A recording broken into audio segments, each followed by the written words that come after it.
Hey, I was at McDonald, your real estate agent with Real Property Associates, and today I want to talk about off-market properties. Have you ever been afraid of missing out? The colloquialism we use now is FOMO, fear of missing out. And my question for you is, have you ever felt that way? What I've seen in the real estate space is a big fear of missing out on secret or hidden listings, off-market opportunities.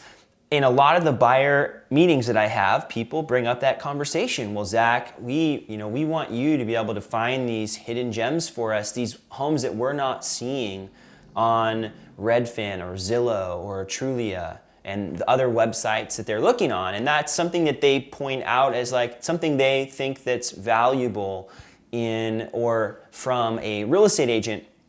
And I have this conversation with them, and I'm gonna have it with you. It was more recently brought to the forefront again by the Seattle Times. They wrote an article that was originally published in the Washington Post talking about these off-market opportunities and some steps that the National Association of Realtors is planning to take in order to eliminate those coming soon off-market opportunities or pocket listings, they're also called. These are all buzzwords that get thrown around by real estate agents really as a scare tactic for buyers that are thinking about making a purchase. They're excited, they don't want to miss out. Maybe just like you, they're afraid of missing out. And then an agent sits across from them and says, not only am I going to show you all the properties that are on the market, but I'm also going to show you all the off-market opportunities, okay? And in some markets, that is the case, that there are rules that allow for agents to keep certain listings in their back pocket, so to speak, where maybe they do have a listing coming up and they can market it to maybe their own database or the buyers that have committed to working with them. In our multiple listing service in Seattle, the Northwest Multiple Listing Service, this is actually against the rules, and I'll even read the rules for you so you know them right now. Members shall not promote or advertise any property in any manner whatsoever, including, but not limited to, yard or other signs, flyers, websites, emails, texts, mailers, magazines, newspapers, who uses the newspaper anymore, open houses, previews, showings, and tours unless a listing for that property has been delivered to the Northwest Multiple Listing Service, so it's online, or input by the member and has not been canceled, expired, or taken temporarily off the market.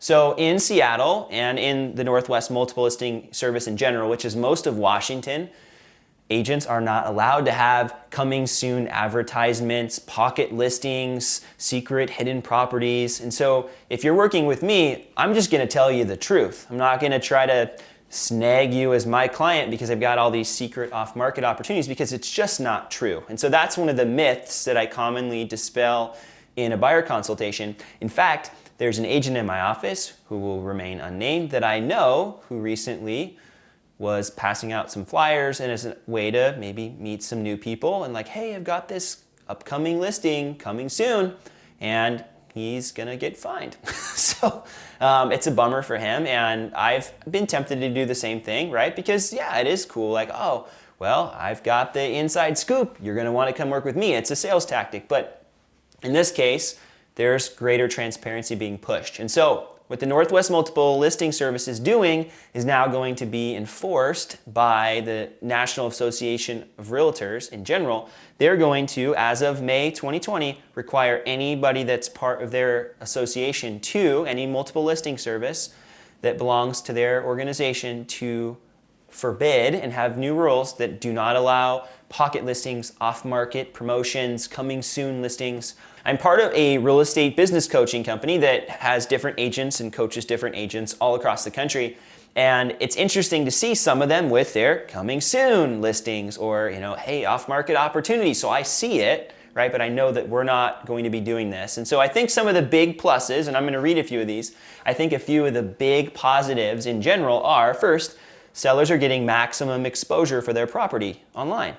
So if I'm representing a seller, it's in my client's best interest to expose it to the most amount of buyers and the most amount of agents.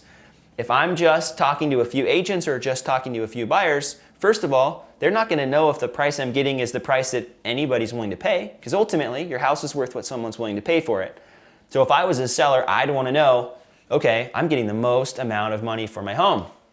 if I was a buyer, I wouldn't want to be missing out, right? You don't want to miss out if you're a buyer. You don't want to have secret listings or pocket listings that are getting passed around and you're not getting to partake in that. I mean, that sounds like elementary school tactics, right? Oh, you can't come to my birthday party. You don't want that to happen when you're buying a house. So I think for buyers, it's a good thing as well because there's greater transparency and people are having a fair opportunity to purchase the home that they want. And the MLS would say something like this: it's better data. I mean, I'll put that as a point. It is good. It's good to know what homes are selling for, what buyers are paying, because it helps inform those purchase decisions and also those sales decisions, right? How are we going to list a property, things like that. So overall, I think this is really good for consumers because we're increasing transparency, and the MLS has, in Seattle specifically, has really been pushing for greater transparency in different areas. I did a video recently, which we'll put up here as well on the screen, about commissions and how those commissions, buyer's agent commissions, are being disclosed publicly. And there's been a lot of fear about that. I talk about that more in the video, but I think it's good. Transparency is good. I don't know why everybody's afraid of it. Transparency is better for everybody. And I think it's the same case here with these on or off market properties. So I'm really proud of our multiple listing service for already doing this. We're not gonna have to make any changes because we're already doing it.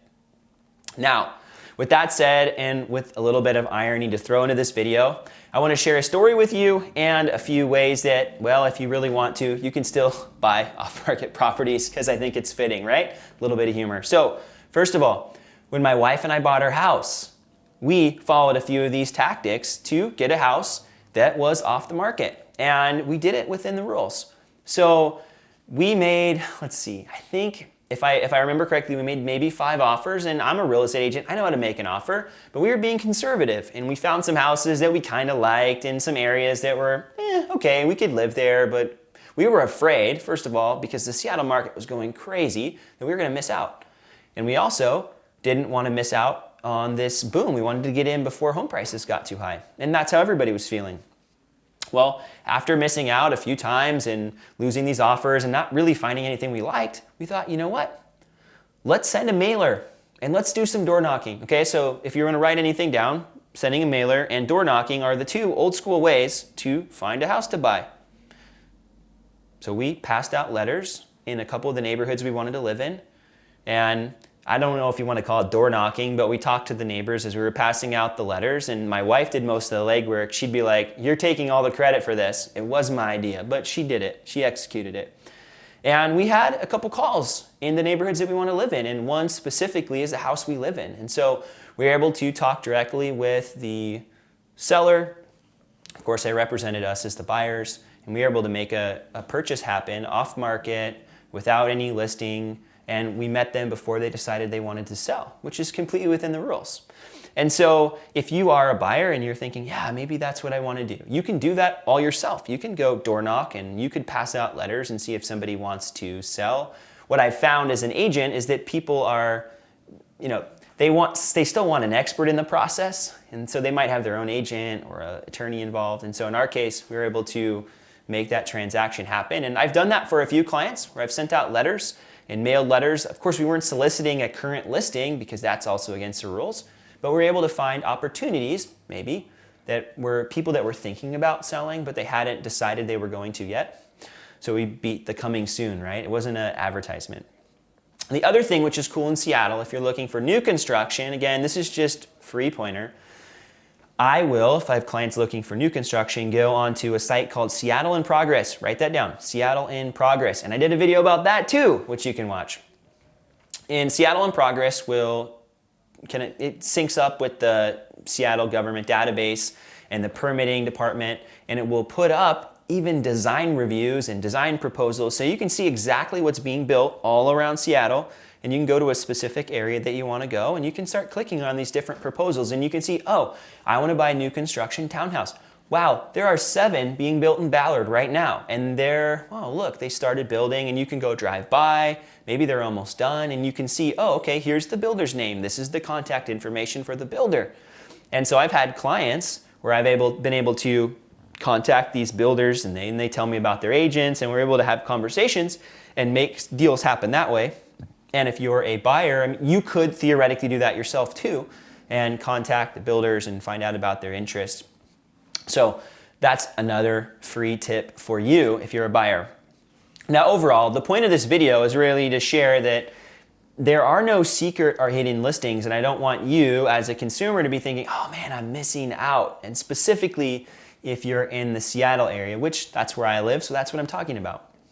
But if you do have questions about the on-market, off-market opportunities, how to navigate all this, I'm happy to be a resource for you.